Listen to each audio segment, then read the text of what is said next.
Welcome back to the Discount Property Investor Podcast. Our mission is to share what we have learned from our experience and the experience of others to help you make more money investing like a pro. We want to teach you how to create wealth by investing in real estate the Discount Property Investor way.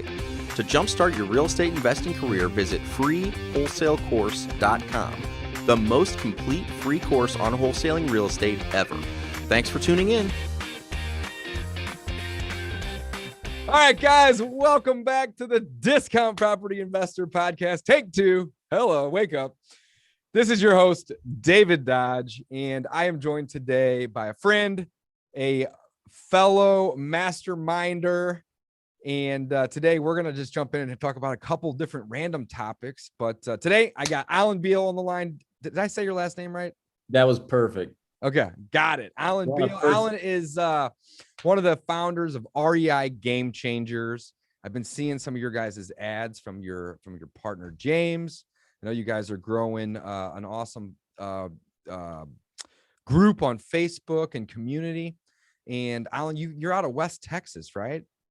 That's exactly right. Super pumped, David, to be on. And you and I are on a first name basis, so we don't even have to know how to pronounce each other's last names. That's right. That's right.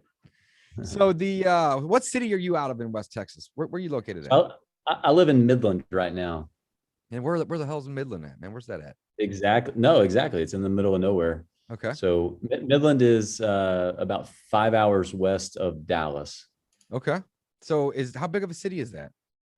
There's the total MSA of this area is probably total MSA is probably 350,000 maybe at the most. So that's a decent sized city. Yeah, that's Sure. awesome. And you guys are doing you're doing real estate investing in Midland, but also you guys are doing deals in the entire state of Texas, which is like the size of some countries. It bigger than a lot of countries. It's bigger than a lot of countries. That's right.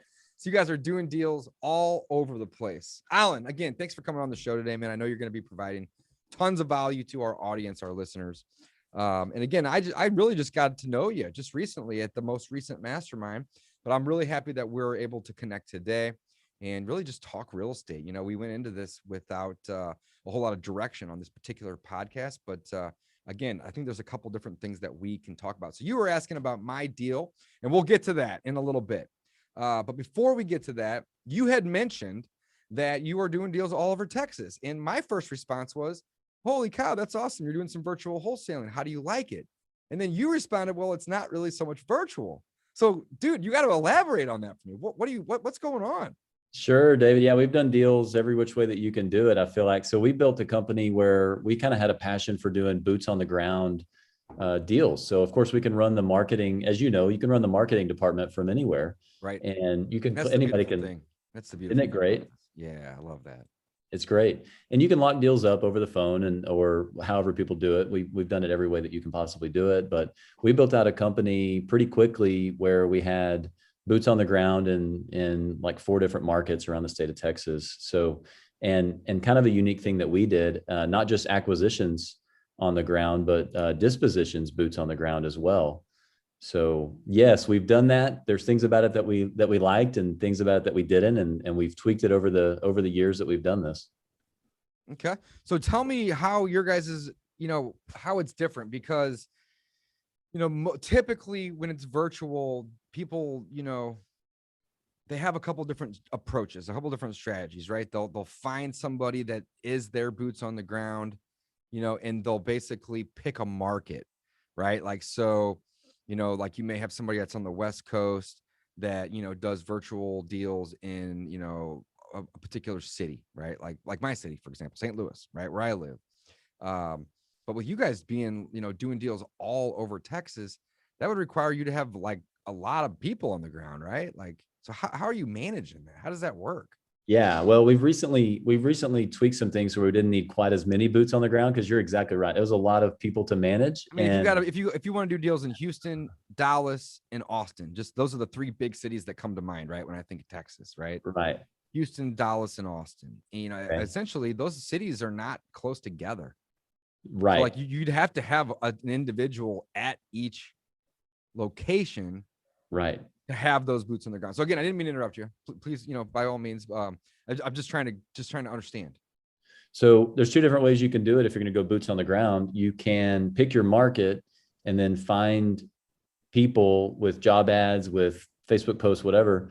You can find people who can work for you in those markets, or you can take your network that you already have and people that are already wanting to work with you, and you can purposefully choose to work in the market that they're already living in. So, and most people don't think of that second option. So that's actually the way that we did it, is we took our network of people who were seeing what we were doing. You guys are doing the reverse virtual wholesale. The reverse. Kind of. Yeah. So that's how we ended up with boots on the ground. Was it was much more organic and from warm network, which we're definitely a big believer in. I'm assuming you've experienced what we've experienced. Is a lot of times really difficult to hire A+ human beings and A+ players who are cold. You don't know them. Yeah, man, that is the most challenging thing for sure. Very, very difficult.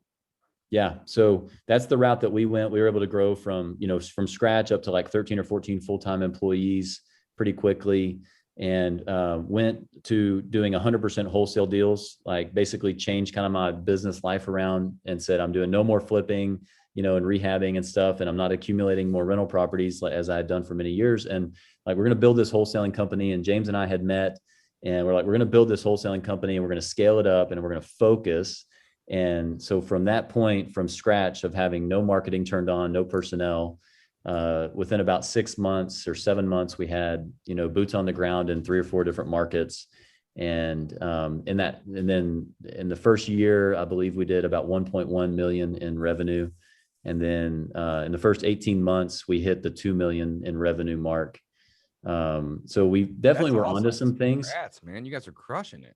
Yeah. So that was, a couple of years ago. And since then we just keep evolving. I'm sure you're the same way. Like, we're always tweaking things and trying different things, and like which markets are most profitable, which marketing channels are most profitable, which personnel do we want to keep on, and who needs to kind of move on to something different. And so on, right? We're always tweaking processes and people. Man, I love it. So you had mentioned that you are no longer doing like, fix and flip or rental acquisition. I love that you are focused on just the wholesaling. Focus is so important, right? In anything, right? But specifically in real estate investing, focusing is going to allow you the ability to grow exponentially fast, right? So before, though, you had some rentals. Tell me a little bit about your rental portfolio. Sure. No, my wife and I have been collecting rental properties for goodness gracious, bless you. We've been collecting rental properties since 2007.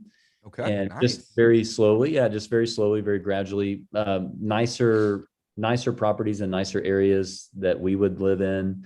It's kind of the method that we did it. There wasn't a lot of planning that went into it. We just kind of, I don't know if you're the same way, but knowing you as well as I do, I feel like you're probably the same. I mean, things just kind of dominoes start falling and things happen, and you make a decision. And you're like, this is what we're going to do. And so that's what we started doing. And I think from 2007 or really 2008 which is when we got started, we flipped our first house, David, in 2005. And then our first rental property was 2007, 2008. And then from then until it took until 2016, we were making enough money off just single family residential rentals to have, I had more than enough cash flow. I think we had about double the amount of cash flow that we needed to live on. And then I started flipping full time, like, all right, now I'm going to go all in on flipping. And so then from 2016 until 2018 or 2019 was flipping full time. And then, so anyway, I feel like I've kind of done it in reverse order from how most people do it, right? They usually go wholesaling, flipping, rentals, and which is what we're trying to do now. Wholesaling is the easiest barriers to entry typically. Yeah. Right. And the rentals require good credit. They require low debt to income ratio. They require tax filings for 2 to 3 years. Yeah. So you definitely did it backwards, bro. We did it backwards, but that's part of where, and you nailed it as far as focus. Like what I've learned over all the years of doing different things, right? We've all done different things. This isn't the only thing that any of us have ever done. Right. And so Of course. you learn from doing so many different things and different people. And so it's like, wait, if I could just focus, like if I could take all of my bandwidth, because it's not just about time. Everybody looks at time and they look at money, but what about your capacity? Like, what about your mental and emotional bandwidth? And what if I could take this cannon that I've been given by God and point it in one direction and focus? And it's amazing because as you know, you can make $100, $200 plus $1,000 a month wholesaling, and Focusing. yet people talk about it like that's just a horrible thing if you're not picking up at least one rental property, and it's like, man, that's a lot of cash. Like that might be worth focusing on for a little while. Yeah, I totally agree with that. Absolutely. So you guys are focused 100% on the wholesaling. You are in, what'd you say? You're in Midland, which has got a decent population, but I still consider that to be a very small city. But then again, you guys have branched out to leverage your network, which is amazing, to doing deals all over Texas. So the approach, and I don't think I've heard this yet, from anybody, but I really like your approach. Your approach was, let's not pick a city and then try to find a player there. Let's just try to find the A players. And then depending on where they're at, that's where we're going to do our marketing. I mean, did I get that right? So who, not how. There you go. Who, right? Not how. I think you just named our podcast episode. Who, not how. There you go. We did it, David. We always figure it out somewhere in that. That's right. That's right. So tell me a little bit about your guys' marketing, right? I'm curious to see what your guys are doing, as well as what is giving you guys the best return on your investment. This podcast here is all things real estate. We typically kind of start with the wholesaling, right? Because again, it's the easiest way to get into real estate, to do deals with little to no money. The catch is, guys, I am super transparent. The catch is it requires time and money to get the lead. But once you get the deal, you can typically flip the property with little to no money, right? But it's all about the marketing. So that's where I want to go with this conversation next. What's your guys' best marketing methods? What's working and what are you doing? Good question. So we are believers that do you want me to speak like to the beginners right now, or anybody and everybody, man? Just okay. Fill us in. Yeah. What Cool. you got? Cool. So we take more of what we call like an omnipresence approach, which we learned from one of our marketing mentors, who is a very high profile person who's, privately coached us. So when we think about it, what we want is when people think about selling their house, I want them to think about us. So what would that look like? And what's the name of your acquisitions company real quick? I got to interrupt. To be honest, we don't even brand with the name of our company. So that's another kind of little secret sauce that we do. I don't know if anybody else wants to use this out there, but we are not branding with the company. We're branding with the names of our acquisitions people. So what I want is I want them approach. Yeah. I want them thinking about, hey, that's the local, like we're the local people that are local investors that are buying houses. Very much more low key. We're not trying to big time people.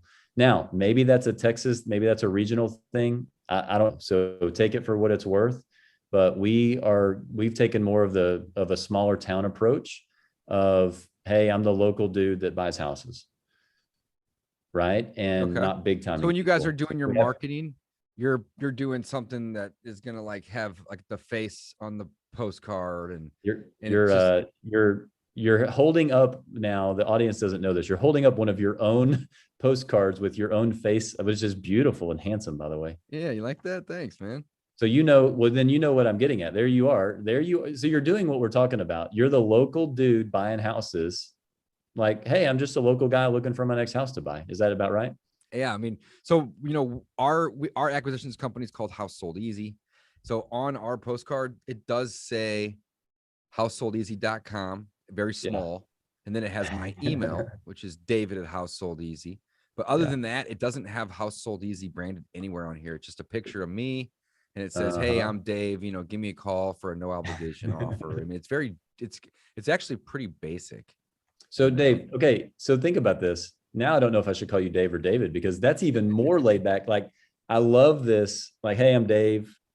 So I don't know if everybody's catching this, but that's what I'm getting at. And interestingly, yeah, it's not like this big corporation and I just work for it. Yeah, totally. Hey, I'm ABC House Buyers, and I'm like the most credible, amazing, massive company of all time. I have unlimited funds. I can just buy anything I want, and look at me. I'm going to roll up in my Ferrari. Like, it's not a good idea, in my humble opinion, for very many people to try that approach. Right. So great question. I mean, we're taking more of that approach. And of course, we've got landing pages and we've got stuff, but we really try to not focus on that. And by the way, little side note, you won't get bashed online as much if you're not sticking your company name out there so much. Yeah, that's a great point too. I love that. That's a really good point.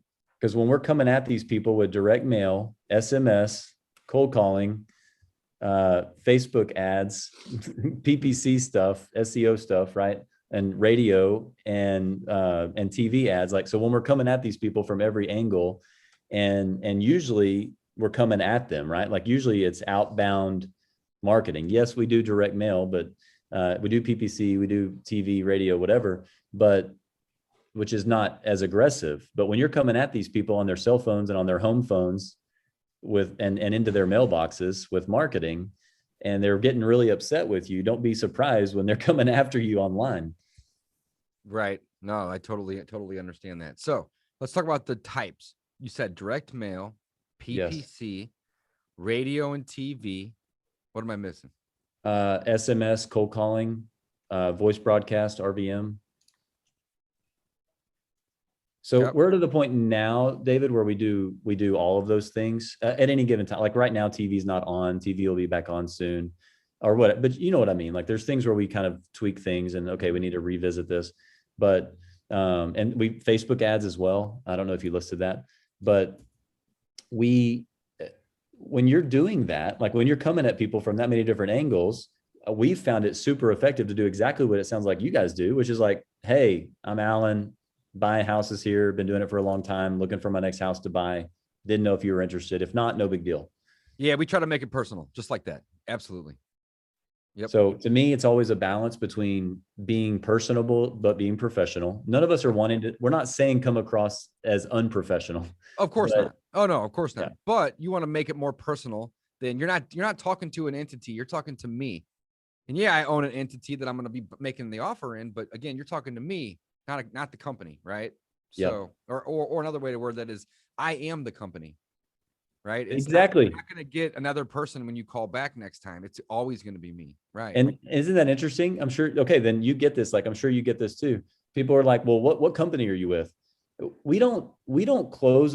Looking back on hundreds of deals that are closed now, if you were to go back and listen to the original phone conversation or the original text message, we don't get a lot of deals that end up closing where the homeowner's attitude was like, what company are you with?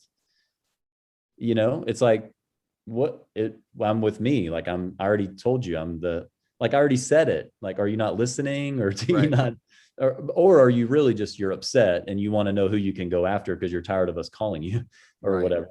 And, but the point in saying that is interesting is usually people do business with people.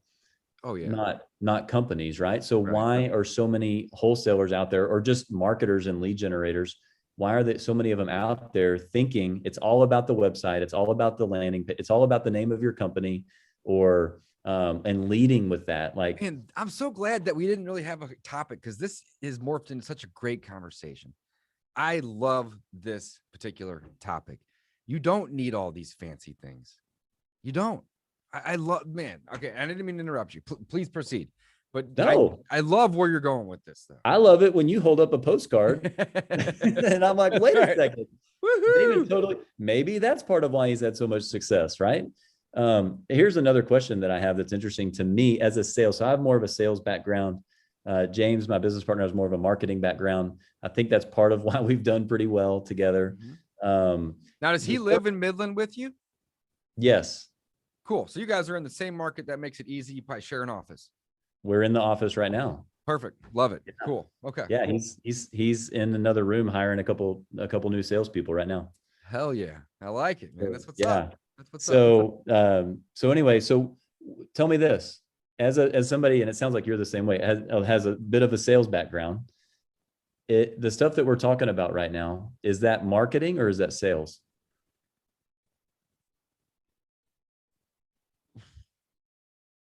Ooh, well, I think it's more sales. Well, it depends, man. It's a little bit of both. I mean, all the topics like the direct mail, the pay-per-click, the radio, the TV, the SMS, the cold calling, the RVM, and the Facebook, those are all different types of marketing. But how you position it when you're on the phone with somebody, I think that's more sales. So I don't know if I answered your question. That's actually well, even the mail piece. That's a loaded question for sure. It's a loaded question. Like even the mail piece that you showed and the stuff, the verbiage that we're talking about to put on your mail piece, or the verbiage that you put into your text messages, or what do your cold callers say when they call? I feel like that's more sales. Whereas the act of sending this postcard is the marketing itself. Exactly. But the verbiage that's on here and the exactly and that stuff, that's sales. So yeah, I love where you're going with this. Exactly. So why are people everybody's so obsessed with marketing? And I'm like, okay, let me coach you up. I gotta, the marketing. The marketing is really the easy part. It's either time that's or the money. Easy part. And usually once you're past about 10 or so deals, you wisen up and you hire virtual assistants, or you automate the marketing by paying for it. Right. It's, typically in the beginning, people trade time for it, but I'm so lazy that I would rather write a check all day and automate that marketing. So yeah. 100%. And it can get expensive, but we're building a business, which is something I hope we end up talking about, right? The mindset of building a business versus that's where we're ultimately headed, right?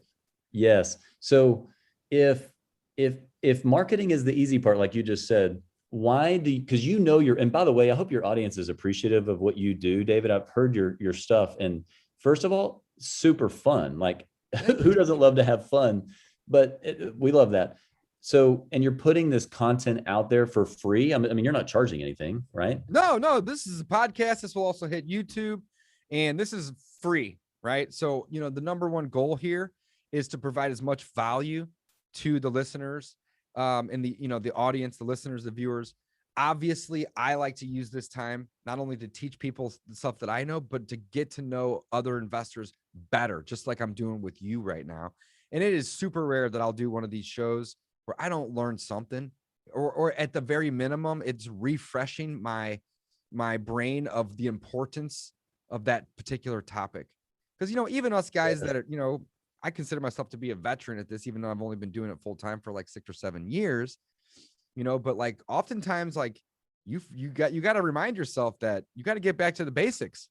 Yes. Like if no leads are coming in, guys, do some marketing. You don't have a business. Nothing's closing, follow up on the leads that you already have.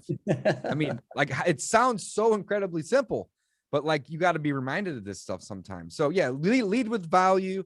Definitely use the time to connect. And then of course, just trying to help as many people as we possibly can too. So that's what we're grateful to have you on, man.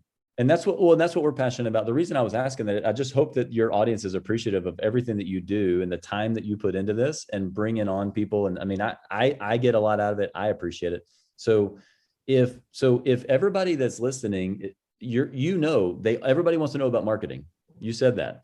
And yet like 95% of what we call marketing is actually sales.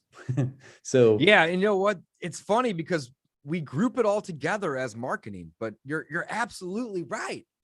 Yeah. Those are two different things. Yeah.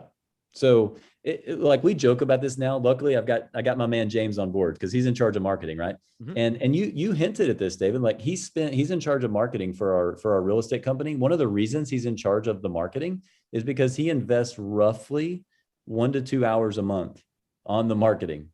And that's his involvement. And it's fantastic.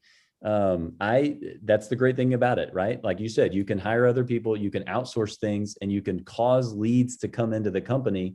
Congratulations. Now, what do you do? So as far as marketing, yes, we do all those things. Our best performing things probably on, you talked about ROI. Everybody wants to talk about ROI. Nobody wants to talk about return on time invested. you mentioned, so nobody wants to talk about ROTI. ROT, that's right. So ROTI. everybody's like, what's your highest return on investment? I'm like, well, probably SMS and cold calling. As we all know, that's why they're so popular right now. Yep. But It's who's so going to cost do effective. that for you? Yeah, they're so Right, but it's time though. Right. Yeah. And there's a huge difference between you sitting down for 8 hours and cold calling, cold SMSing versus paying a virtual assistant anywhere from $4 to $10 an hour to do those efforts for you. And then at the end of the day, you haven't, spent 8 hours. You may only spend 10, 20, 30 minutes going through the 3 to 5 to 10 somewhat qualified leads. Yeah. And not all that junk and time consuming stuff. So yeah, 100%, man. So I'm such a supporter, a proponent. I can't even think of the right verbiage of leveraging other people's time, because that's the most valuable thing, man. I mean, especially for us guys that are having success. I know you have tremendous success, and I feel like I have pretty good success, right? Yeah. It's like making more money is great and all, but really, like, what's more important than that is just the having the time freedom. Like, I probably work, I don't know about you, but I probably work 5 or 6 hours a day, but I'm really only like efficient for like 2 of those. Right. But I'm definitely not working like 8 or 9 hours a day, and it's usually 4, maybe 5 days a week, but it's definitely not 7. You know what I'm saying? So yeah, time, man, time carries so much value. So exactly. So you and I are in such agreement that you and I are both having trouble having the words to describe what we're talking about here. Right. Like so it's possible for you to hire a cold caller, for example, and your ROI would technically get lower. It would actually get worse because you have more overhead.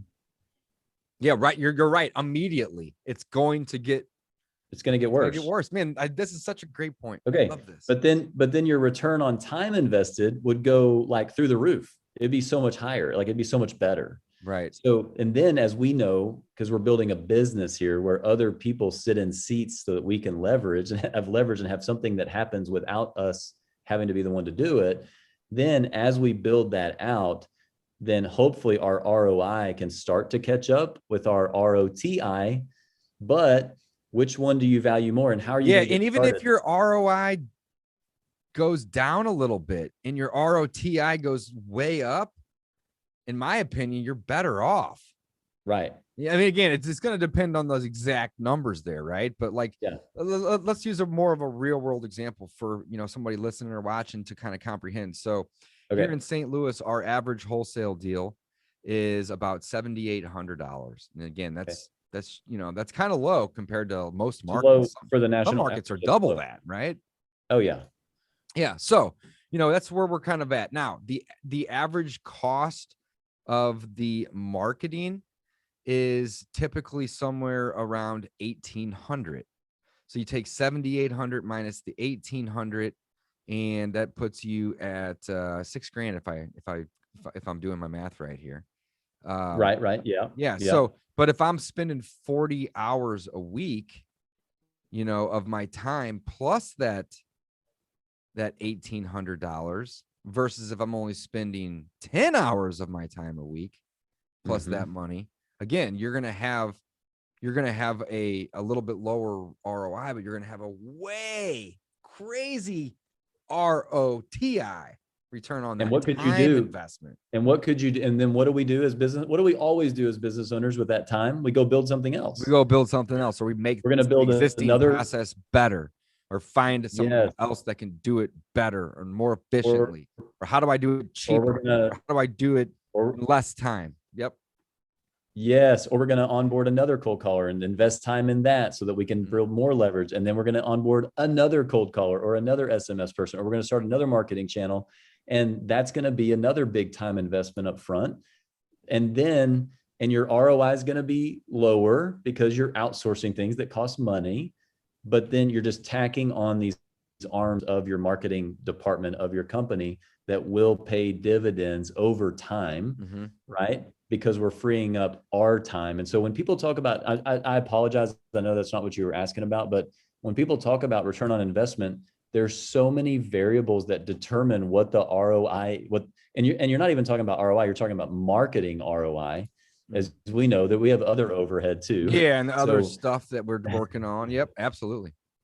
So everybody wants to talk about what's the highest ROI, and it's like, well, it depends who's doing it. Because if I do it, the ROI is going to be really high. I can lock up deals. Like, just get me in front of somebody, and I'll take my chances. Like, I'm going to lock up a deal.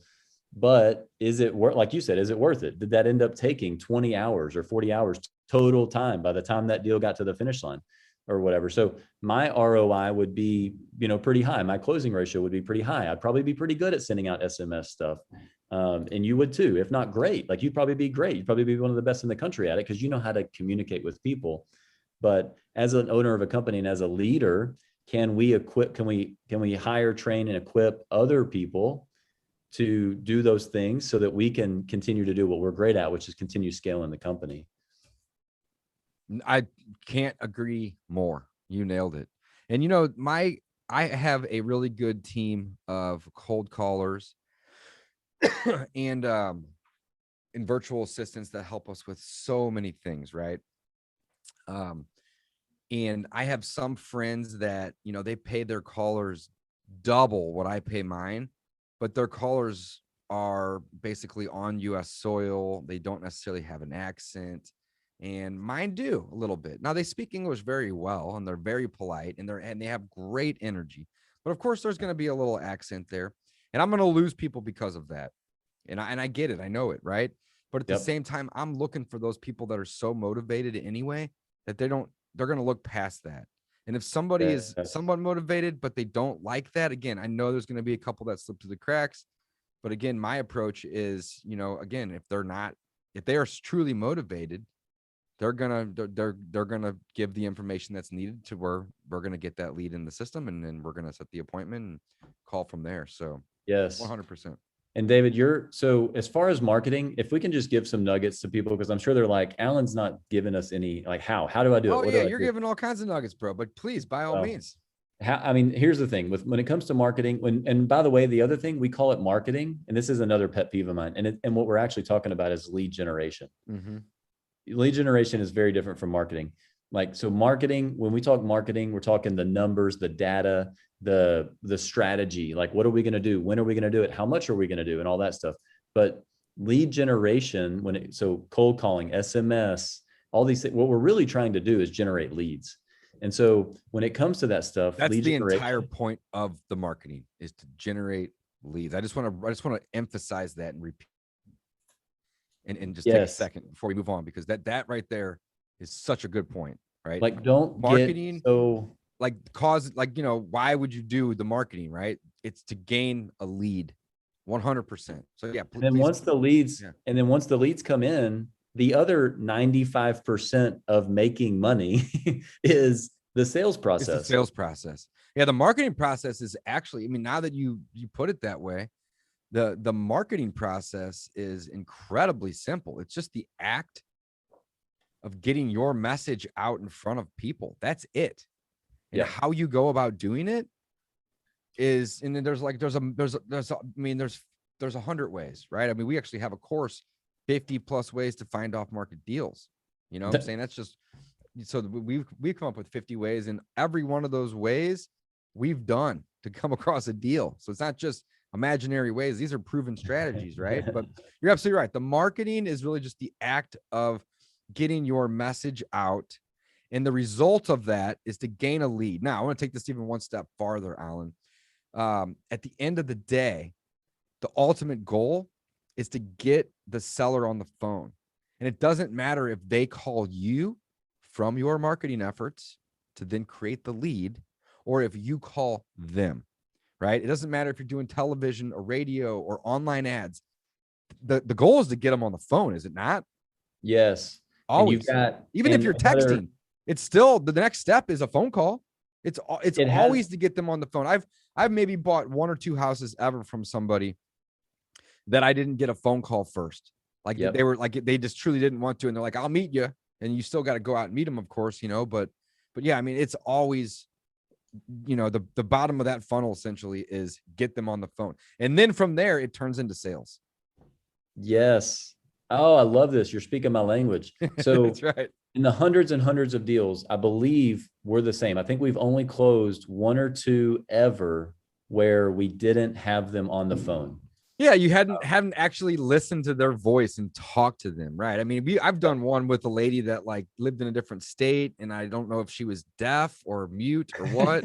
And we did the whole thing via email and fax. But like that's like one out of like 600 deals that we've done, right? So it's like 99.999% of these guys.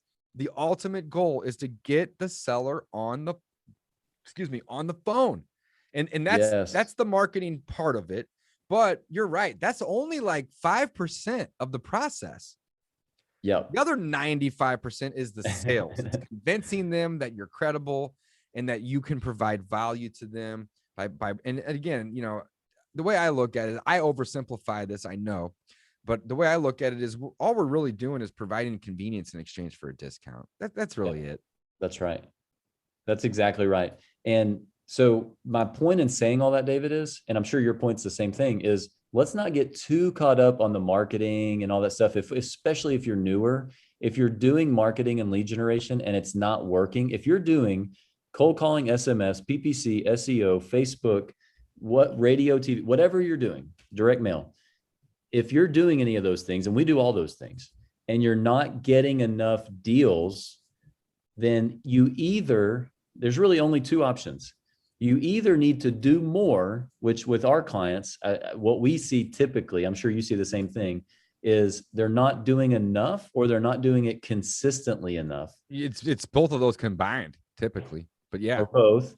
Or you are, and this is the thing that just gets me, David, like my pet peeve is, or you're getting leads. So here's what we joke about with our company.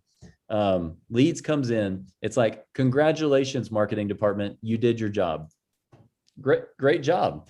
And so what happens after that? So you're either not doing enough lead generation activities, if you're not getting enough leads, or if you're getting leads and you are not closing deals, there's going to come a point where you're going to start needing to invest time and money into yourself to become a better salesperson, at least gradually, or a better leader. And I think sales is leadership. And so we got to become a better salesperson or a better leader. We need more audios. We need to get around people that know how to close deals, that have a history of closing deals. And that's where, now, if you got 5 leads, like, don't come to me and say, Alan, you know what? You're right. I got 5 leads and I went 0 for 5. That's not enough. You need to go to your marketing department. Yeah. Even the best sales guys aren't going to always have success on just 5 leads. It's just not necessarily enough, right? It's not enough. Totally agree. Yeah. It's not enough. You've got to be talking to the right person. You have to be talking to the right people. So you're right. Every great salesperson knows that as well. Now, most great salespeople are always going to blame the marketing department for all of their problems. But yeah, you're bringing me crap leads, yeah, so on and so forth. But at the end of the day, it's most likely that the people aren't. It's the sales part that's lacking, not the marketing part. Yes, and that's why we got to know our numbers. So we're big at REI Game Changers. We are big time at getting people set up on systems to know their numbers every day, every week, every month. They know their numbers, so you can keep an eye on, okay, what's likely to be the problem here? Is it marketing? Is it lead generation? Is it our messaging? It could be the messaging stuff that we were talking about earlier. Or is it our lead? Is it my lead manager? Was it something with a cold caller? Is it something they're saying or not saying? Is it, or is it the acquisitions person? Are we not very good on doing like kind of pre-appointment phone calls? Are we not very good on the appointment? Are we getting contracts, but we're still not making enough money? Okay, maybe it's the buyers. Maybe we don't know the numbers. Maybe we actually don't know the numbers in our market. A lot of variables. There's so many variables, and I'm not trying to complicate this. My point in saying all this is all of those variables is what determines the marketing ROI. That's what determines it. Absolutely. It's not 1 or 2. It's all of it. If you can't close, you're going to go spend 20 grand on marketing versus somebody that's really good at sales. You know, they can maybe get it done in for $1,000 or $1,500. Exactly. And then what we're going to do is we're going to come on a podcast like this and we're going to say, my highest ROI channel is such and such. And then other people are going to go try it and they're not going to get the same result, because they don't have the sales I'm background. so happy that you said that, because I'm gonna be honest, man. I discount the hell out of that. I don't even think about that most of the time. But You're a salesperson. right. You're absolutely right. Yeah. But you nailed it, because one channel may be good for somebody else that's a good salesperson.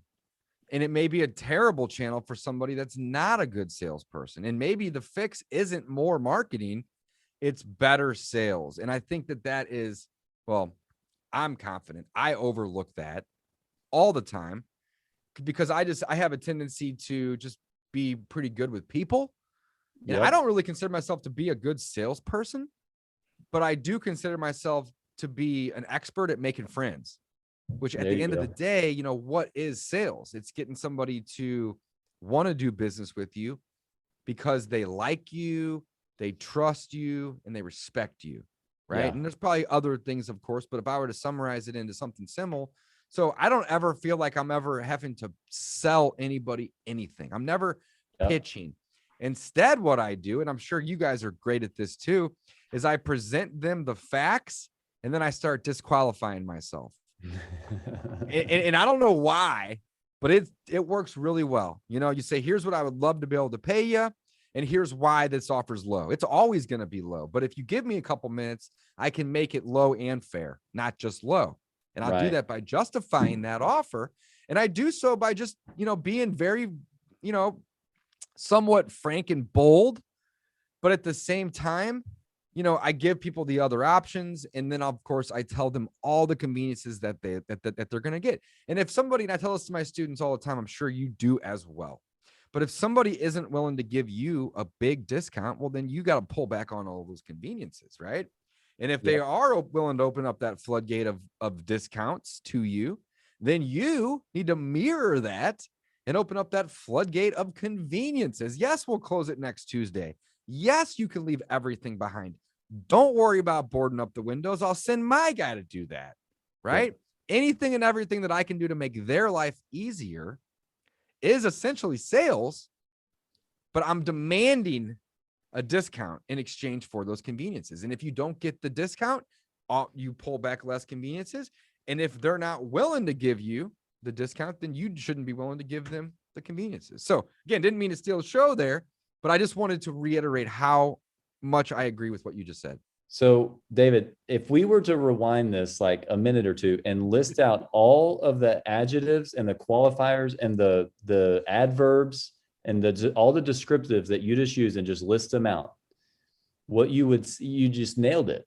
Like the conveniences, that people are going to do business with people that they trust and that they like and that they respect and that they have confidence in, and all these things. Like you just explained over the last minute why you are a great salesperson right after you said that. Yeah. And I'm not, I don't even consider myself to be, right? Because, you know, everyone, whenever you think of sales, like what's the first thing that comes to mind? Like a used car salesman, right? Somebody that's not necessarily sleazy. I'm not trying to hate on anyone that sells cars, guys. That's not my intent here, right?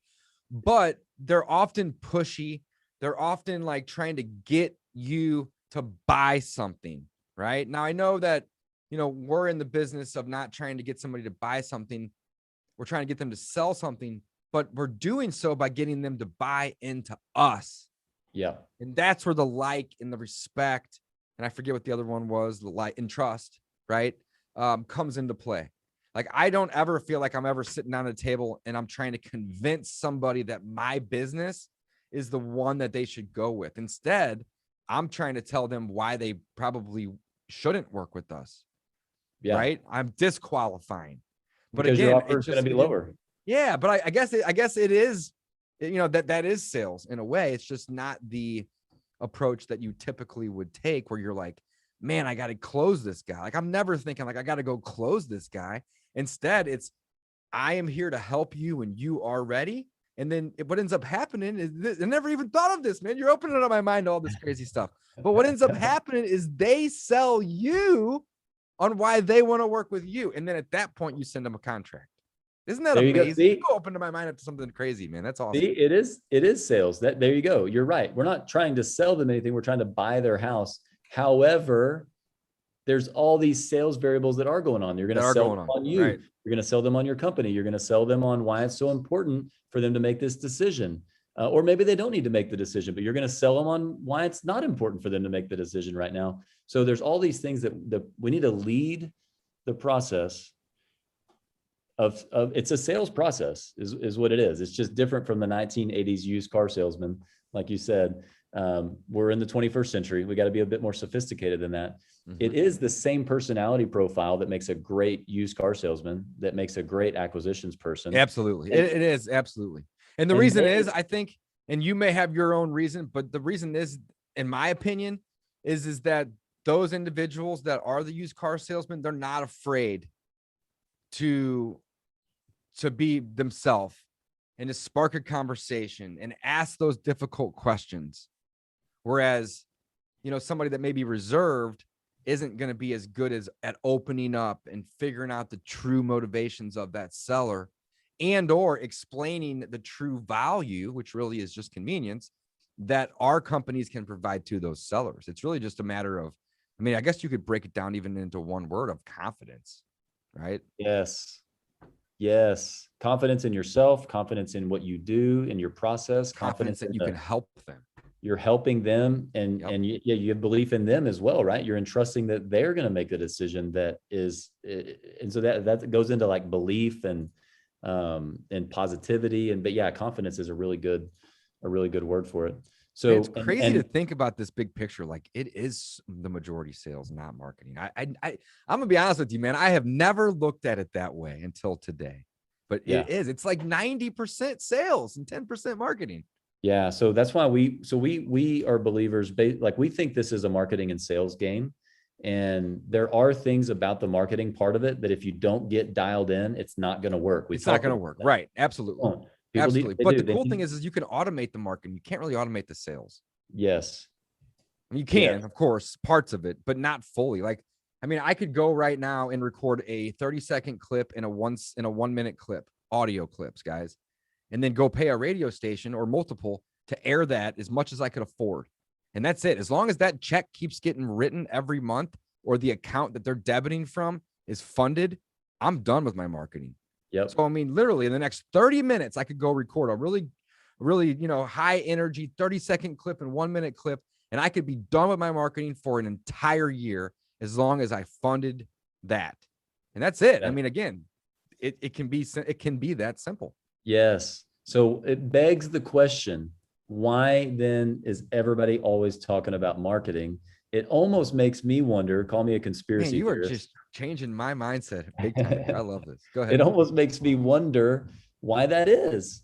I don't know, because I haven't looked at it that way until today either, man. That's crazy. Yeah. So I don't know, but I think one of my theories, so I won't give you my conspiracy theory, but I'll just go with the regular theory.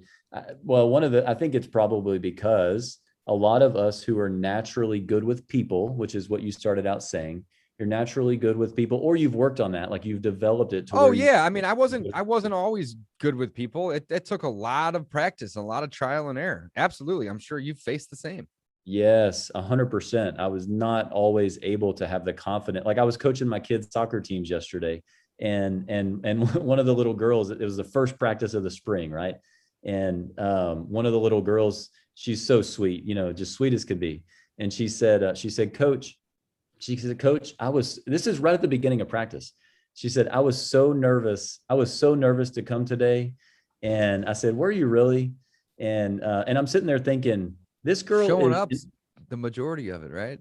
She showed up. Okay, think about this. We're in a huddle for the first time ever as a team and there's eight little girls and me. And this is the first conversation. And she's outspoken and telling me how nervous she was. Got no problems. Right. It's good. All in her head. She's good. In about 15 or 20 years, maybe we can hire her as an acquisitions person. Right. That's right. Look, everybody gets nervous. And that's what I told her. I said, you know what? I was a little bit nervous too. And I said it with a tone of voice just to make them laugh. Of course. Oh my goodness, I'm nervous too. Yeah, you're not the only one here, guys. Me too. Yeah, and then within seconds, they're laughing, and it was like the best practice ever. Where does that come from? A lot of experience and a lot of books and thousands of hours of audios, thousands of hours of Thousands, podcasts, yeah, and man, me audio too. books, Me and too. conferences and practice and doing sales jobs and all kinds of stuff, right? To get to that point. But I think, so the theory is that a lot of us that are maybe a little bit better with people take that part of it for granted. And then, so we geek out on the numbers when it's not even naturally who we are. It's like, who cares about the numbers? Just get me in front of people. I'll close deals, whatever. But we are all told business wise that we got to know your numbers, and you do have to know your numbers. But I will tell you, to make your first $100 or $200 or $500,000 doing this, that what it's also going to take is a high level of acquisitions and dispositions prowess. Like, you need to be better at that than your competitors if you want to make a large amount of money doing this, right? Right. Totally agree. So I got a question for you. I know my numbers, but they're estimates and they swing, right? But I don't know, like, to the dollar or especially to the penny. So I'm just kind of curious. What are you guys, and again, you guys have a coaching program and all types of cool products, but what are you typically teaching people, in terms of like KPIs? Like, are you pushing them towards a specific software, or is there a couple pieces that are brought together to analyze that? Or I guess, if we were to just talk to the newbies here for just a second, and really anybody, because again, I don't even really have a good answer to that. So what are you guys doing to help people know those numbers? So great question. I'll give you two answers. First, we build out custom software for our clients to be able to do that. Okay. But if you just want to hit the easy button, I mean, I don't know if this is okay. I can just tell people what they should be tracking. Let's hear it. You can jot it down on a sheet of paper. You can put it in a Excel spreadsheet or a Google sheet and do it yourself, right? So it's not like it's not that big of a deal. So it depends on the marketing channel, as you know. So what do we want to talk? Cold calling? You do cold calling. Mm-hmm. So just a basic, like what we could track for a basic person, they want to get started cold calling. So we could, depending on if you're going to outsource it or do it in-house. So let's say you're going to do it in-house. Like you said, you're going to hire a VA, you're going to train them up on the script. Here's what we need for cold calling. Then we would track number of dials, right? And this is every day. You can track it by the hour if you want. As you know, the cold calling software will do some of this for you. Mm-hmm. So number of dials, number of people that we got a hold of. So I mean, just did they answer the phone? Did you talk to a human being? And then so dials and then contacts, basically. Dials, contacts, and then we'll say number of people who agreed to answer all the questions, or you could say number of people who you got through, like you submitted the form. So you could call it whatever you want. If you use a web form, like Jot forms, whatever. So number of people who answered all the questions and you got a web form. Okay. Then from there, and that's where a lot of people, I think a lot of people drop the ball after this. From there, you already said the secret. Here's the secret sauce. After that, did you get them on the phone again? That's the bottom, guys. Congratulations. That's the bottom of the marketing. And that's really where the sales starts, right? Yeah. I mean, wouldn't you agree? Yeah, it does. Keep in mind though, how good it starts is your before script? That though, with the how marketing. good is your script? What do you say? What do you not say? How good are you on the phone? How thick is the accent? So really the marketing stops when there is any communication, basically. Exactly. I mean, let's take it. So really it's like 5% marketing, 95% sales. Maybe as less. Soon as there's any communication, any type, it's sales at that point. Let's just crap all over the marketing department, David. Like I don't forget you guys, right? So that's right. Okay. So no, I mean, I think that's true because the messaging is important. How you say it, when you say it. For us, here's a nugget for you guys. Like when we get our VAs doing something, we don't just type out the script. We put every nuanced thing in there, every detail, when to pause, how to say, wow, you guys are really dialing it down. We'll type out, awesome. If the way I would naturally say it is I would say, or I would say, gotcha, I'll type out, gotcha. I don't want them to say, I understand what you are saying. Yeah. You want to be a robot. I'm kind of the anti-script guy. But I know how important they are, right? And I don't say that because I hate them. I don't need them, right? You But don't a need lot them. of, yeah, but that's because of the thousands of attempts and the thousands of failed attempts, even more importantly, Yes. in the books and the audios. And man, I probably run 5,000 appointments, right? So I don't want one because it gets in the way, right? But the majority of people starting out, all people starting out, they need to know the flow, and they need to, and even more importantly than that, they need to know the right questions to ask, right? So I Yes. tell all my students, I'm like, here, I got 5 scripts, I'll give them to you, different types. You pick the one you like the best, and really the goal is within, maybe 6 to 8 weeks is to get rid of it. You'll memorize these questions very quickly. There's not There you that many go. of them. You know what I'm saying? But I like that you do that for your team, to help them know how to not sound like a robot. I mean, that's basically what you're doing by plugging in pause and gotchas, is to make it sound more human. Yes. And I like building systems, right? Because if I lose that person and I got to plug somebody else in, now I've got something to plug them into. Yeah, they're not going to be as good as the old person, but they're going to be leaps and bounds ahead of somebody that I'm starting with from scratch without the high level scripts that are customized. And that's the other thing. I think there's a gap right now in the real estate space when it comes to coaching, because coaching can get you customized information for your situation, right? And everybody wants this out of the box answers for everything. We'll customize situations. We probably have slightly different scripts for somebody that's in the middle of nowhere in West Texas than we would have for somebody that's in downtown Los Angeles. That's such a great point. Yeah. And there isn't really a one size fits all. You got to tailor it to your market. You got to tailor it really to the type of person you are. If you're not super outgoing and talkative like me, which I know not everybody is, you may want to have a longer script, whereas I might just have 6 or 8 bullet points, right? Because I can fill in the blanks, no problem. So I totally agree with that. Absolutely. Yes. So I think we're doing a good job at riffing about different things, but I think what we're getting at is what to track. Well, you got to get these people on the phone, David. So it goes from, all right, good job on the marketing. And yeah, now so we're I'm going to continue. Track numbers was the first one. I'm sorry, track the dials. This is for cold calling KPIs, right? Yeah. Then you went on to, I'm taking notes here, number of contacts. Yes. Then you went on to agreed to answer all the questions or the majority of the questions. And then you went on to appointments, and now it's back in your court. We skipped one that I do like to track, and that's I call it opt-outs. So you can check number of people talked to and the number of opt-outs. That gives us a good read on the list and on if we've kind of torched a list or not. I like that one a lot, man. Yeah. So I track that for everything. We track opt-outs for every marketing channel. I love that one. Okay. So number of contacts. That one kind of that's kind of combined into agreed to answer questions or an opt-out. Yes. And then to appointments. Yeah. Gotcha. Yeah. Okay. Well, what's after appointments? Well, no, not a point. So people people that we actually got a hold of would be before that. We just call it phone conversations. Okay. So congratulations. The web form came in from your cold caller. Great job. Now, of all those web forms, how many of those did we end up getting a hold of? We call that phone conversations, acquisitions, phone conversations. And then now there's a different model. I don't want to complicate people, but if you're doing what we call an appointment setter model or a lead manager model, where the lead manager calls those web forms and puts those in, then it would be lead manager phone conversations or whatever.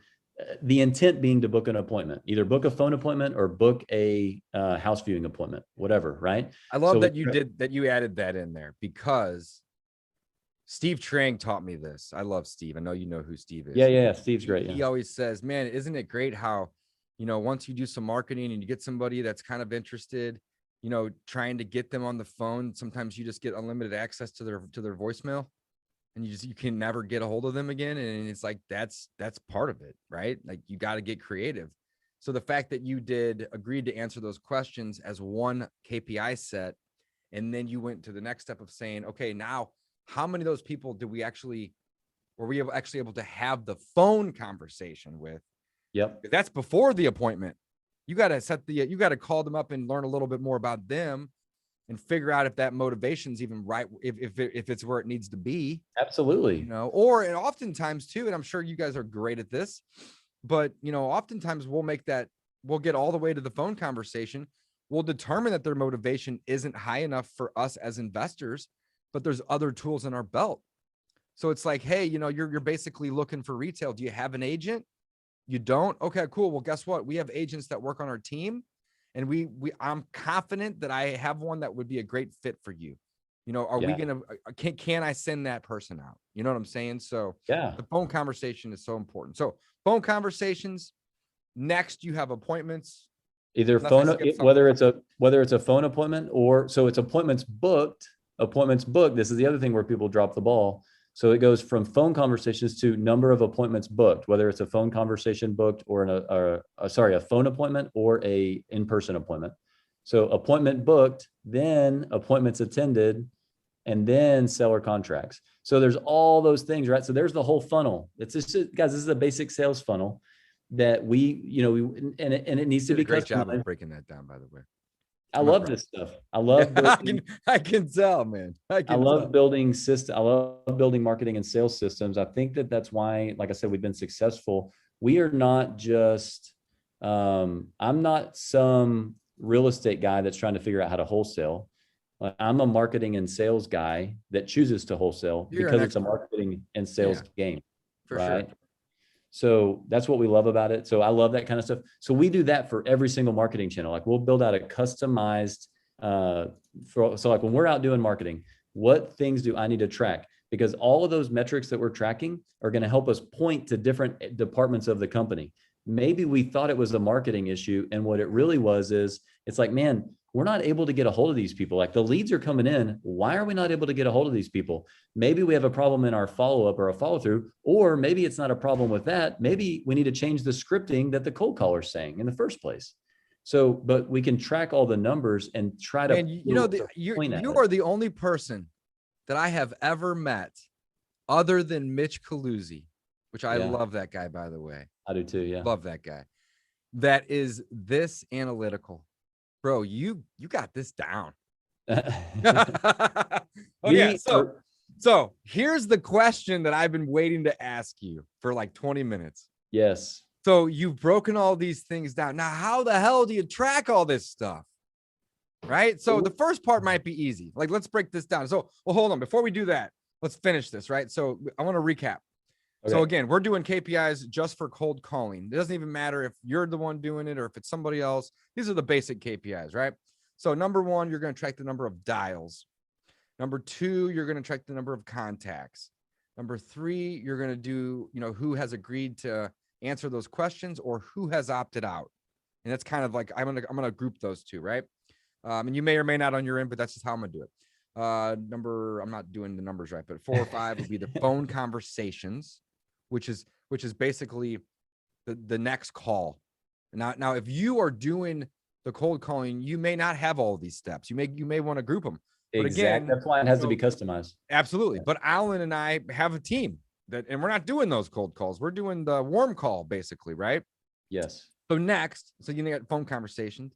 Then you have appointments booked.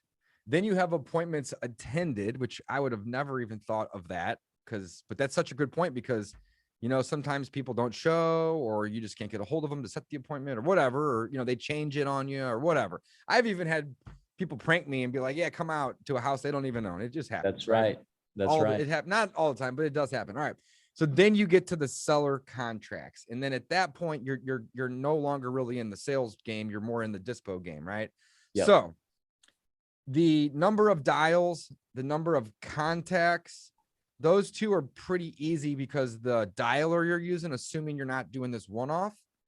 And if you are doing a one-off, you need to keep track, right? But if you're using a dialer, it's going to give you those things. But then the percentage of people that agreed to answer the questions, how are you guys tracking that? How are you tracking the number of times the people that you're actually having that phone conversation with and so on and so forth? Yeah. Web form, like does a web form come in? I mean, okay. Did they get far enough in the conversation where they submitted a web form to us? Okay. Right. So that's so basically the lead was entered into the system.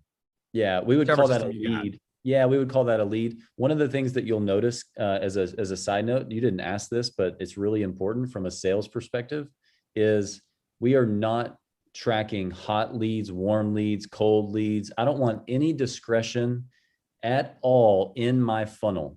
There shall be no discretion by any cold caller. I don't want discretion. I don't even let my lead managers have discretion. I need that lead to get in the hands of my highly trained, highly paid rock star sales team, which is my acquisitions people. And then even then, I don't typically let them use 100% discretion. We have parameters around things, but what we're not going to do is start tracking hot leads, warm leads, cold leads, all this stuff, unless you have a scientific criteria. And I mean that, like, broken down to where because what'll happen, and you've seen this, I'm sure, with your acquisitions people like we have, is they start using discretion. And, what's the old saying? What's the enemy of execution? Is it confusion? Not confusion. I know where you're going with that, though. I totally get it. Good discretion, too many options, all this stuff. It causes analysis paralysis, basically. Analysis paralysis. So, yep. And I have never heard of anybody not at least like having some sort of a motivational scale. But now that you've explained it this way, I think it's genius. I think it's brilliant. Because every lead needs to be handled with, urgency, of course, but also you don't want to be discounting them, right? Yep. And if you do, that's okay, but you're going to be leaving money on the table. Yep. Or another way to look at it is you're going to be decreasing your return on your time investment. Yes. Because you're going to be not working leads that would essentially be good for you to work. You know what I'm saying? Yes. So, okay, cool. I love it. This is amazing. So web form comes in and you're able to track that, of course. But then how about like the phone conversations and then the appointments booked and the appointments attended? Do you like, how are you guys tracking that? I'm just curious. So phone conversations, so our model, we have our lead manager is in charge of getting a hold of the homeowners after a web form comes in, not our acquisitions people for cold calling. So we each marketing channel, we do it a little bit differently. For cold call leads, it gets kicked. The web form comes in and we all see it, but the lead manager is in charge of getting a hold of those people. And at the end of the day, lead manager logs how many of those people, not just how many, but which ones. That way there's not just random numbers out there, right? So that's another little nuance. Now, are you guys customizing the software? What is the software? I'm curious. It's customized sheets. It's customized spreadsheets. Okay. Got it. Yeah. Mm-hmm. Yeah. It's customized spreadsheets. That's why I said anybody could do this. Sure. It's building out customized spreadsheets to make it as easy as possible to log. But there is a lot of manual work being done all day. You can't automate like the people that are trying to automate 100% of everything. That's why I've never had success at the KPI part of the business. Mm-mm. I know that we're profitable. So I know it's worth doing more marketing. And it's funny because Alan, most people want to outsource the appointments. Whereas that's where I shine. Yeah. Get on appointments. So it's like, if somebody else can do the cold calling and even the lead management, but they can let me do the acquisitions. Yes. I have basically outsourced everything but that. Right. Yes. So I have and I'm sure you do too, right? But I have the cold callers and the cold texters and all the other things. I do almost everything you do except for TV. And I don't do RVM either, but everything else. Yeah. We do RVM on follow-up, but just not on cold. Ooh, I like that. I like that a lot. So the RVM on the follow-up, and again, it's not necessarily bad or good. I hate getting RVMs. I hate them.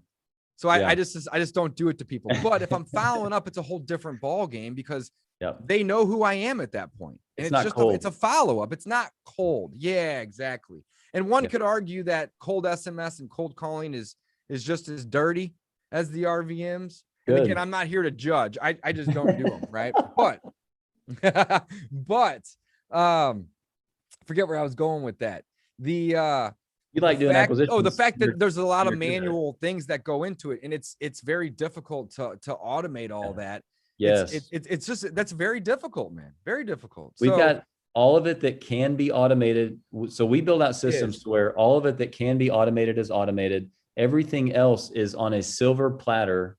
And all it has to be done is it needs to be filled out, which takes 3 to 5 minutes a day. The trick is, and I agree with you, where it gets overwhelming is when all those pieces aren't in place and we don't know where to start. If it's you and you're a one-man show. But if you have a team, guys, implement that from the beginning. Make that part of the training. And then, and again, I'm assuming here, right? This isn't me talking from experience. You're the expert here. But am I right? If you implement this from the beginning into the training, then it's not really an inconvenience. It's part of the job. Yeah, absolutely. And hey, I get it. If you're a one-man show, first of all, some of this stuff, to be honest with you, you probably don't need to be worrying about, because you know what you need to be doing is putting food more marketing, more appointments, more offers. Yeah, right. Exactly. Keep That's it what simple. you need to be. I mean, I am not the dude that's over here saying, don't get me started down this road. You can get us off on another tangent, but I am not the guy that's going to say, I'm not going to go shooting on people all the time. Like, you should do this, you should do that. What you should do, and don't shoot on yourself, by the way, either, but what you should do is go make money. And the way to make money, David is exactly right on point here. The way to go make money, more people on the phone, more appointments, more seller contracts, stack cash in the bank, which is what we are absolutely passionate about. We can help people make all kinds of money because we can get them more leads coming in. And yeah, tracking it is important. If you want to track it and you don't want to build all that stuff out yourself, then reach out to somebody like us and we'll build it out with you or for you. But I'm not going to say that if you don't track stuff, you're not going to make a bunch of money, because you absolutely can and will if you're good enough at marketing and sales and do enough volume of that.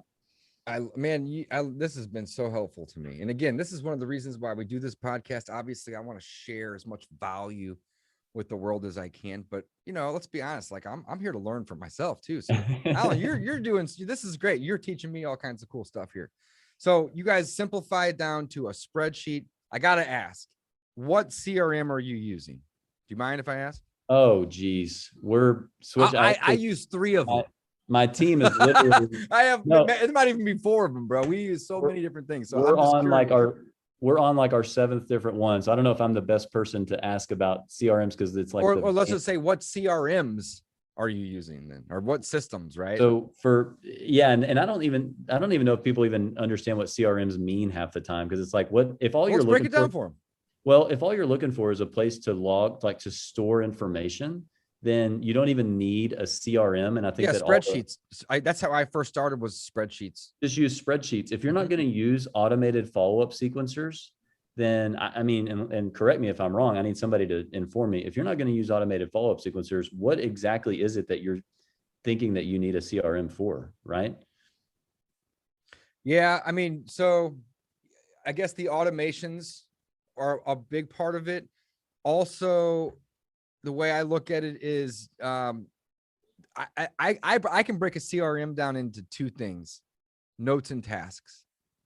And everything. And here's the thing: no matter which one you use, it's either going to have more bells and whistles or it's going to have less bells and whistles. But at the end of the day, if it doesn't do those 2 things, it's not a CRM.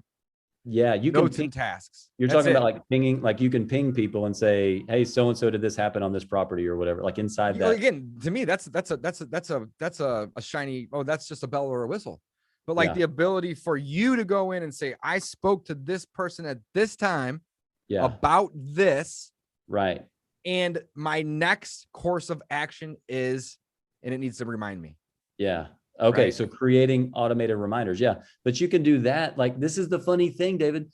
Like, we've built out custom CRMs before on things like Airtable, which is basically glorified spreadsheets, where you can do the same stuff, because it's all built. It all syncs with Google Sheets to where, it all syncs with Google to where it syncs with your Google Calendar. Yeah. Anyway, Sheets, calendar, Drive, all that stuff is all. Yeah. I love it, man. I'm not aware of anything that cannot be done other than automated follow-up sequencers. I'm not aware of anything, because you can, all those notes that you're talking about, you can type those in a spreadsheet or in a Google Doc, like under a property tab. Mm-hmm. You can tag people in you can do the same thing in WhatsApp or in Slack or something. Oh yeah, you're absolutely right. So are you guys, are you not using like one of these? No. So we've used, we're actually in a meeting literally right now about Salesforce. So we've, and they're waiting on me, but I'm so pumped about what we're doing, David. Yeah, so, we'll wrap up here in a sec for sure. But yeah, no, I'm not, I'm good, but we absolutely have and do use that. We've got, we're absolutely excited about some other ones right now. We've used multiple different things that are built on Podio, right? Like investor. I'm taking notes in Podio as we speak. It's where I manage my podcast. See, and it works. Yep. People can say whatever they want about it. It works. One thing I do like about certain CRMs, and I don't mean to interrupt you, Alan. I do apologize. I have a terrible habit of this. No, you're excited. I'm just so excited. I just get passionate, man. I'm glad that you see it that way. It's very kind of you. Yes. But really also having an app is actually really like make or break, in my opinion, Yes. So like Podio, it's very cost effective. We've moved our wholesaling business out of it, but if I were to save my notes real quick and then just click on my workspaces, here's what we manage in here. We manage our business meeting notes. We manage our closings. We manage our co-host sales. We manage our coaching and our course sales. We manage our podcast. And then we also manage our rental portfolio. All that stuff's done in Podio. Yeah. And then the wholesaling business is done in other CRMs. So, most of my listeners probably know this already, but we use REI Black Book for dispositions. Now you can use REI Black Book for the entire business, the whole thing, whole thing. But we have always just really liked the disposition side of it. And it's not that we don't like the other things. We just found other products to be, better for us, not better in general, just better for us. Right. Yep. So we also use realestateinvestor.com's Touch, which is a relatively new one. And that's Rob and Gary, of course. Good. Yeah. Which came from Investor PO, which used to be Podio, and then it went off Podio. And I actually just got off a call with Sherrod like 20 minutes ago, or an hour ago at this point, about starting to use RE Simply or ReSimply as well, because each one of these things has a little bit, different bells and whistles for the most part. But again, at the end of the day, if it's Podio, if it's REI Black Book, if it's Touch, if it's RE Simply, and now there's 200 other people that have these systems, Salesforce as well, notes and tasks are your main things, guys. And you can do that. Alan, you said it, man. You can do that in a spreadsheet. Yes. And that's so I guess the lesson here that Alan is trying to get into my thick skull is to don't complicate it, guys. Keep it simple. And KPIs shouldn't be that difficult. I overcomplicate them. And you said this earlier, Alan. I create analysis paralysis for myself because I think that KPIs are this big hill that I got to climb. Yeah. At the end of the day, it's really not. It's just taking a couple minutes to look at what you're actually doing and just start tracking it. It's because you're a salesperson and you're a visionary and you're a business owner and you're an entrepreneur. And it's that combination of things. And so we all do that. I am not a God-given, naturally born systems person. I'm a little bit older than you. I'm 39 years old, and I've had to learn how to build systems or how to get with other people to help me build systems, which is what we do with our clients, because I'm not great at it. And so we've gotten as good as we can at it, because I think the same thing as you. It is overwhelming. It can be overwhelming. So we had to build a system out of it. So for people like you that have your profile, like our you do acquisitions, like you do. I enjoy it. That's the most favorite part. I mean, the most favorite part of the business is seeing in Slack that the dispositions person sold something. Like that's the most fun. But what I enjoy doing the most is going out and looking at properties and meeting the sellers and making friends. And I tell this to my students, and I'm sure you do too. I mean, you probably disagree. I don't think I'm very good at sales, because maybe I'm defining sales as something different than what it really is, right? Yep. But I am really good at getting in front of somebody and making a friend, for one, and two, and notice how I verbalize this, but justifying my low offer as being fair. I didn't say my offer. I said my low offer, because it's got to be low if you want to make money in this business. It has to be. It's got to be. And you got to have the courage. You can't avoid my question though, bro. What CRMs are you using? You got to fill me in. So we built out custom things in Asana. Okay. I've used Asana. That's a great software. Oh yeah. Yeah. So we Mhm. use that for some parts of it. It's similar to what you mentioned. Now that you got me thinking now, because I'm like, we use different things for different things. And we I got know, some man. things in And like Podio. I could consolidate it all to like 1 or 2, but we got like 8. It's just whatever Yes, though. exactly. We've got REI Touch we're excited about as well. Honestly. And REI Touch has been, I'm going to be straightforward with you. REI Touch has been phenomenal. They got a little work to do over there still though. sure There's a new. lot of clicking around to kind of navigate it. And I've It's told this new. to Rob, and of course I'm not saying this out of any, negativity. It's just positive feedback for them. I'm Yeah. excited though, because once they can clean it up a little bit, it's going to be killer, man. Right. But I'm Yeah. using it right now. I imported in like 6,000 leads, and I turned on the auto follow-up, which does email, text, and RVMs, and you can set up the sequences. And man, Yes. it has done phenomenal for us lately. Just, And that, a lot of these ones that we've added in there too aren't like, they're old. They're 6 months old or older. And we add them yes. in there, and then we just kind of forget about them. And then all of a sudden, I got a call this morning from a guy.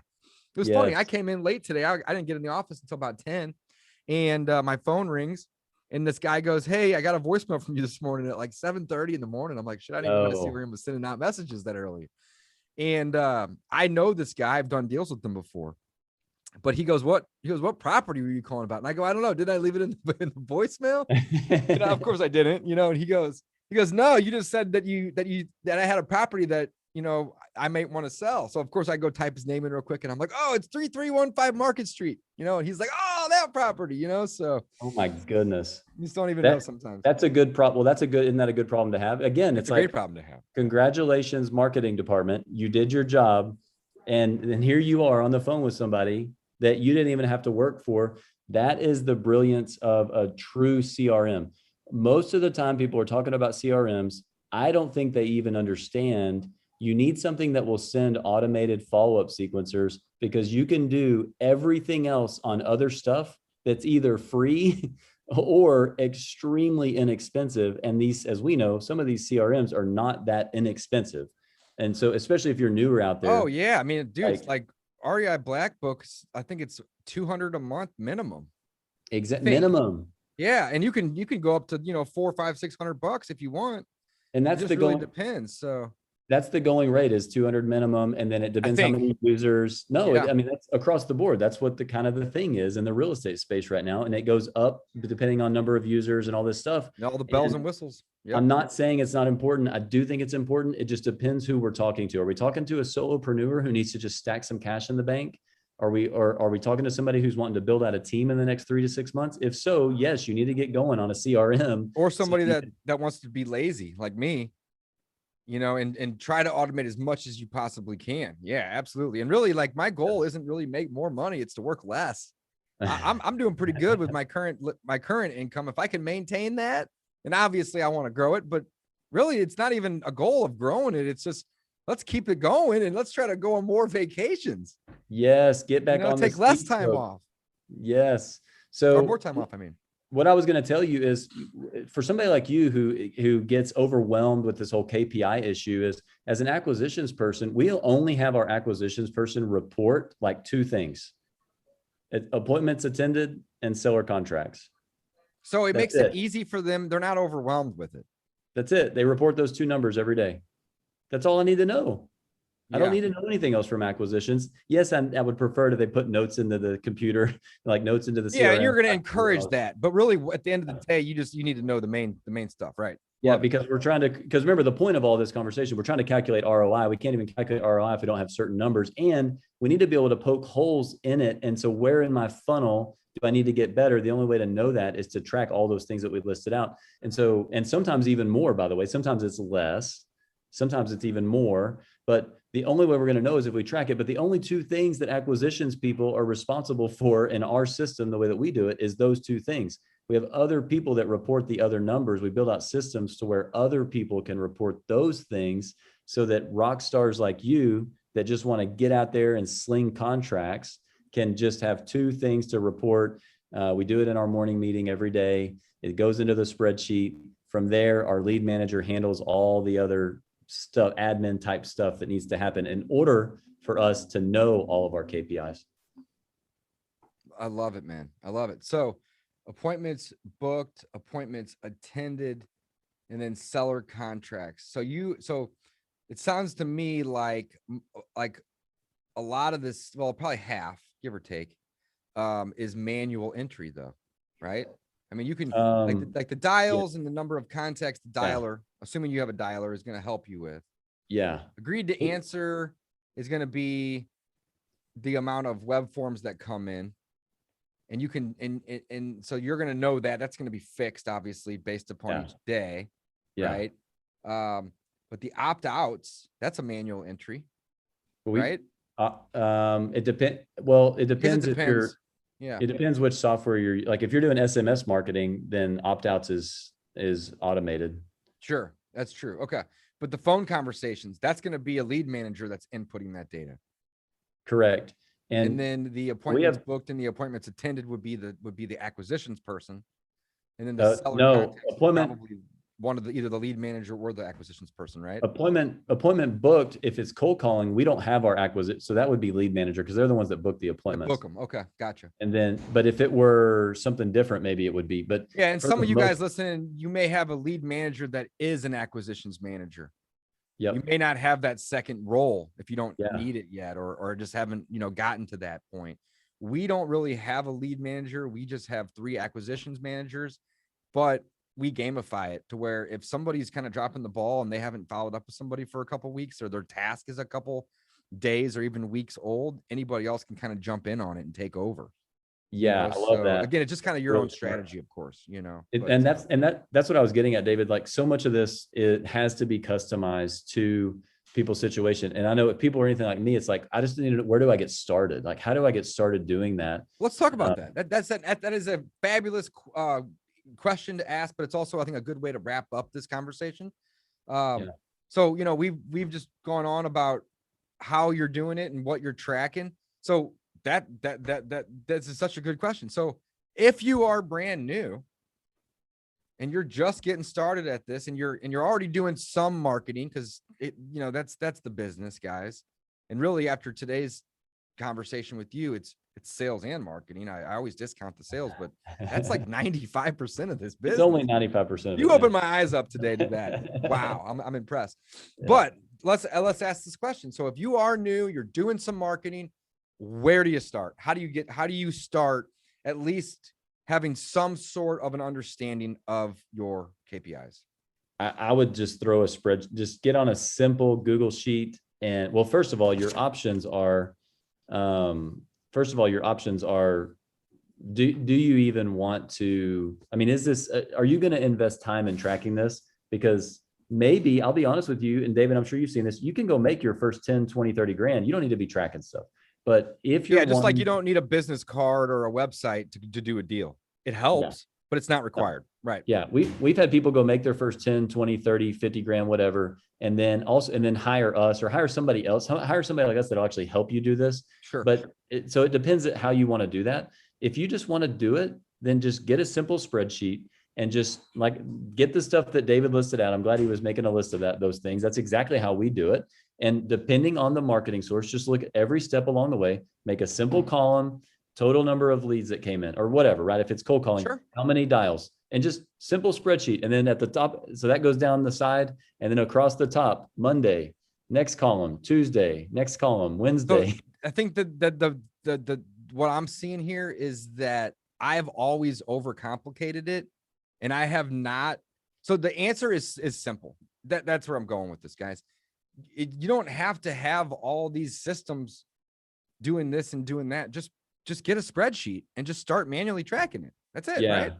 I think the reason people get so caught up with like I don't know if this is what you're getting at, but like with their CRMs doing all this stuff and having so many things automated, I think number one, they think it's more complicated than it is, or more time consuming than it actually is. And then, or number two, because there's the other option. You can just hire a VA to help you with these things. It's not all they need is a login to a couple different things. Right. Like they would just need a couple basic logins and they would be able to track. They can go pull the data. Right. They could pull it. And again, I don't want to get too technical into all that stuff.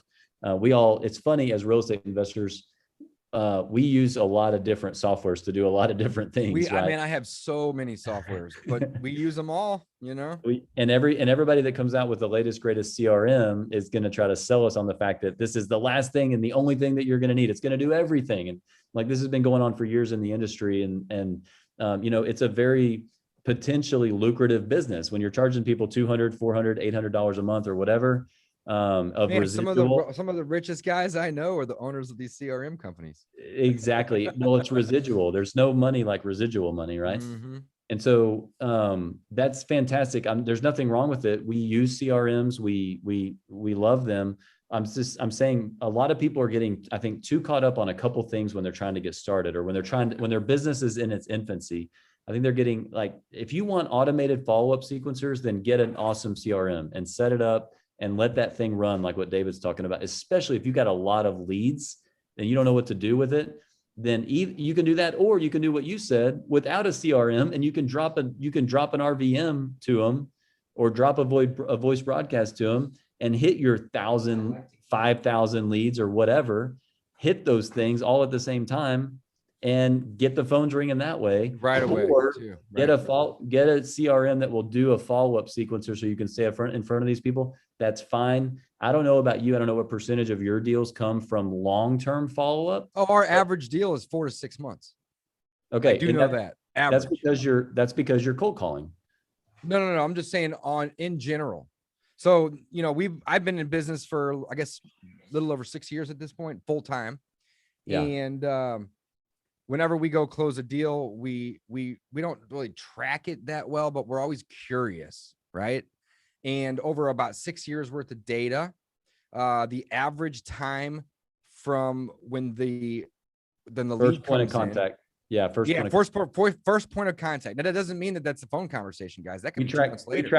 We track that too. We track a lot more things than but from when the lead comes in, the first point of contact to when we get paid is 5 months. Okay. Now, some of them are 10 days, the rare ones, right? Some of them are 5.5 years. So, and here's the thing, guys, as I go from 6 years in business to 10, I would only expect that average to get longer, because I'm going to be closing deals that have been in the system longer. Right. So, I mean, wouldn't it make sense that by the time I'm in this business 15 years, that the average is going to be 9 or 10 or 11, or maybe even a whole year?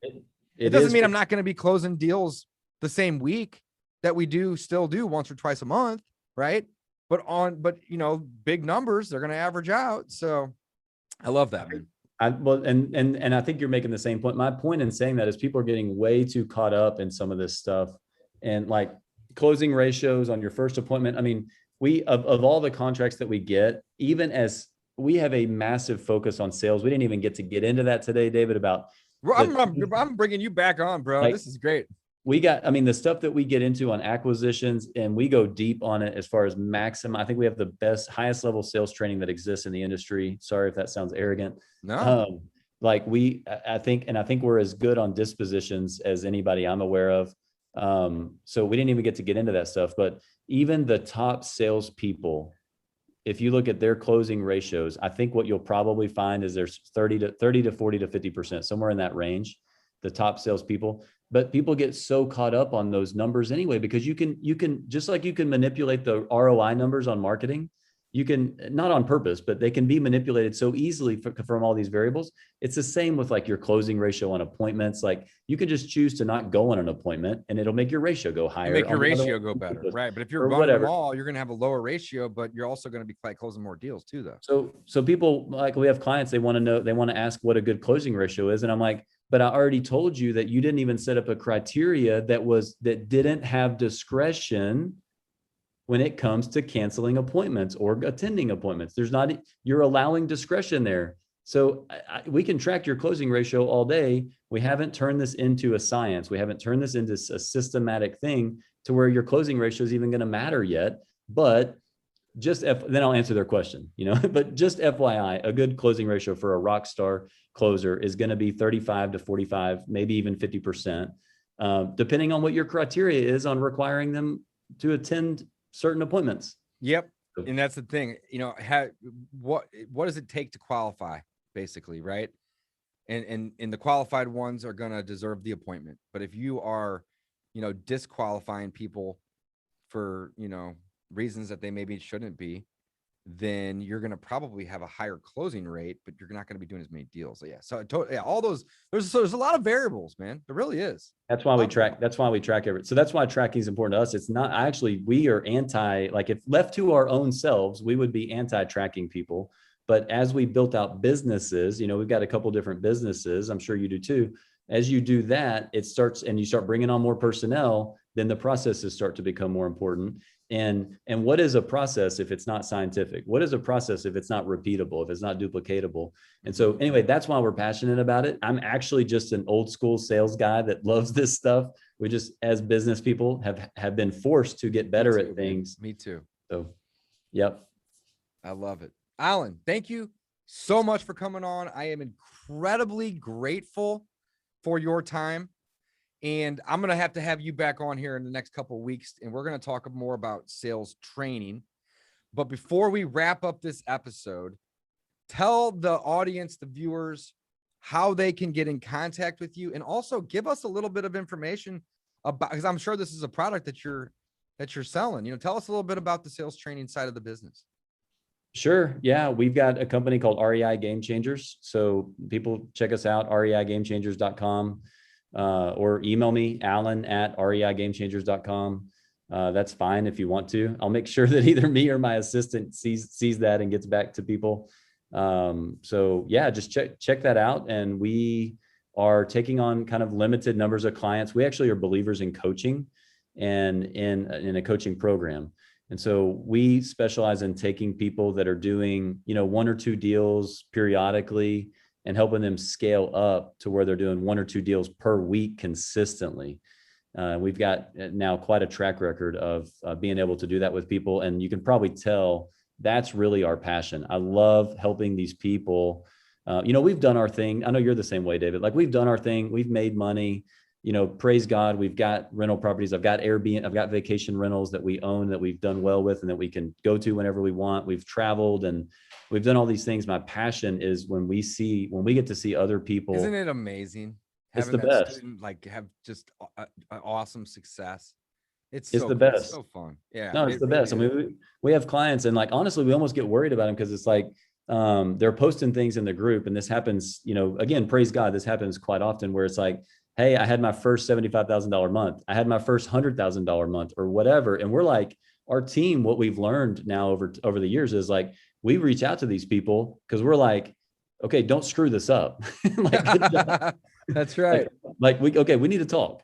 And we really do. But now we're in close communication with people all along the way, because like I said, we're believers in coaching and in customized coaching as much as we can. Look, there's only so many hours in the day. So we can only take on so many clients. And at different times we have people reach out and we don't have a spot, or we don't have a spot in your market because we have clients all over the country. Yes, that happens, but we are absolutely passionate and I think pretty good at taking people from doing, like I said, 1 or 2 deals sporadically to doing 1 to 2 deals per week, like clockwork. That's really what REI Game Changers is all about. I love the name, by the way. I think that is, it's exactly what you guys are doing too. You're taking real estate investors and you're changing the game.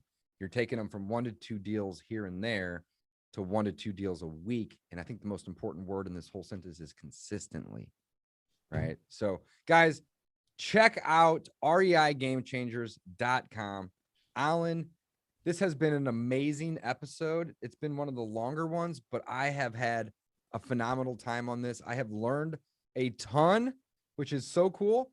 And I am just so incredibly grateful to have you as a friend, have you in the mastermind group with us, and just to have some of your time today. So again, thank you so much for coming on. And I'm trying, I am 100% sincere about that. I'm not just saying that. I am incredibly grateful to have you as a friend and know you, and of course, to have some of your time today. So thank you so much. And guys, I think the 2 biggest takeaways for me, everyone's going to have their own opinion on this, but one, it is who, not how. Right? That is such an important lesson that we talked about an hour ago at this point, but it holds a lot of weight, right? And then the second thing is KPIs don't have to be complicated. Start simple, use a spreadsheet and just start tracking things. And I think as you start doing it, you're going to figure out, hey, we should probably start tracking this and we should add this. And then, well, maybe this is irrelevant. You're just going to get better at it. But if you don't start, then you're going to be like me 6 years into the game and you're not really going to know your numbers very well.